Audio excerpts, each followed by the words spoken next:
Welcome to Luca is a Billionaire, where the only thing I invest in is your answers. You start by prepping a flawless surface. Wash, dry, and decontaminate so the wax bonds. Once done, work in shade and moderate temperature to control cure time. Apply a pea-sized drop of titanium ceramic wax to a foam applicator and spread thinly in overlapping two. After the first thin layer, you build coverage methodically. Make circular passes, then cross-hatch to catch missed spots. This ensures even film thickness. Once you finish a panel, let the product flash for 2-3 minutes depending on heat, then buff with a clean microfiber. If needed, apply a second thin layer to boost. You finish by thoroughly buffing each panel to a high gloss and inspecting under bright light for streaks or haze.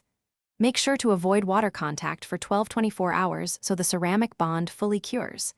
If you see hazing or uneven spots, immediately rewipe the area with an isopropyl wipe, then reapply a very thin layer. This fixes adhesion issues without removing protection. Remember, thin, patient steps give the longest-lasting result.